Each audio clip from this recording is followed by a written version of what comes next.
I'm back on the Hat Yai breakfast restaurant trail this morning. It's quite a busy area, not one of my favourite parts of Hat Yai. Crazy driving down this road. It's actually quite close to the Cat Around Cafe where I was the other day.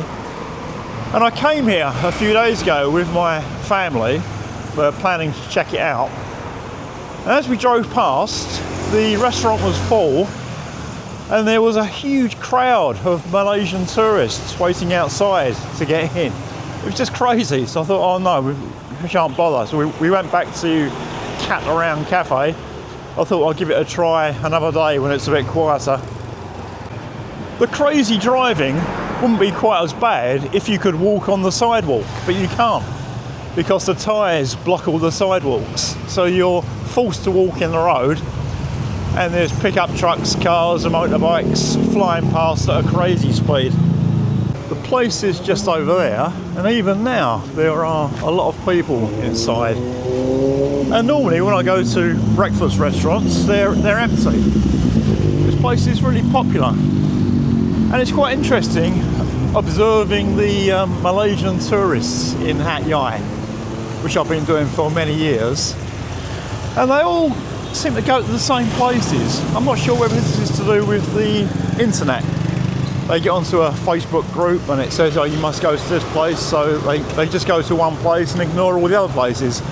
It happens with dim sum. They all go to Chok Di dim sum, which I don't rate very highly at all, and ignore the other places. It's quite strange.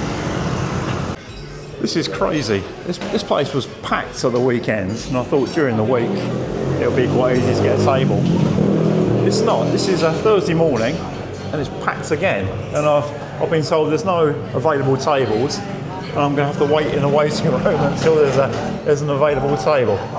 I just can't understand why this place is so popular. While I'm waiting for a table, I'm going to look at the menu. It looks fine. It doesn't look particularly better than the other places. They've got some typical sort of Western style breakfasts. Quite reasonable prices. Omelettes, American breakfast, ham cheese sandwiches, sausage sandwich, egg toast ham and cheese, toast, some spaghetti dishes, chicken chop, some combo sets, rice dishes, some add-ons, Korean style chicken, porridge, which will be boiled rice, kaltong, soups,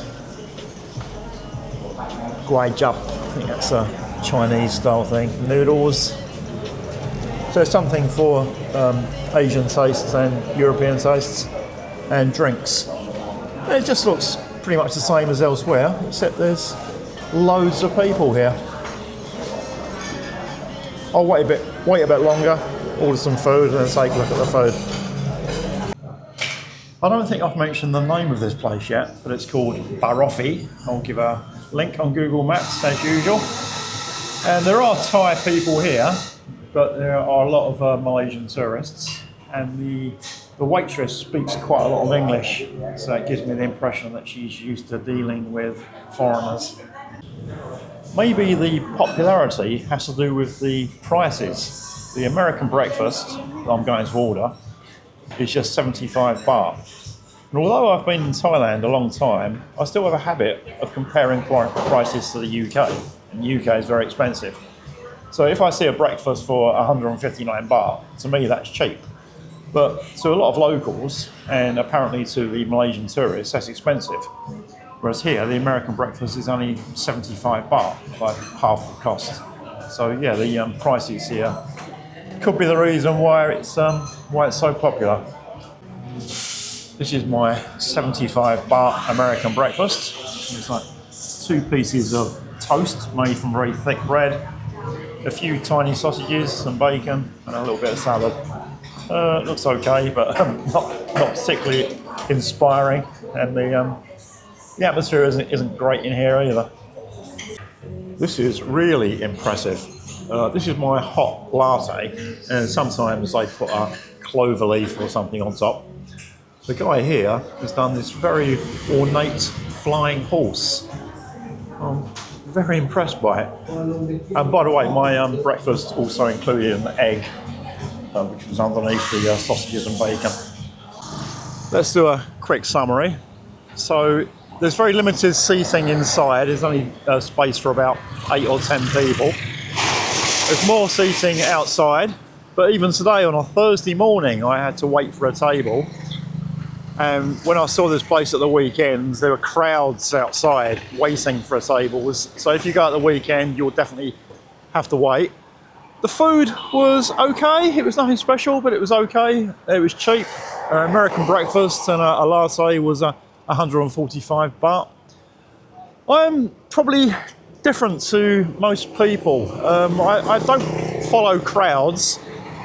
If I hear about somewhere where you must go, that's probably going to be a place I'm not going to go to. You know, I'm not looking to find the cheapest places all the time. I might prefer a good experience. And if I was in this area looking for breakfast, I'd just walk up the road a few hundred yards and go to Cat Around. I thought that was a much better experience than this place, even though it was a bit more expensive. Anyway, it's up to individuals. You go to where suits you best.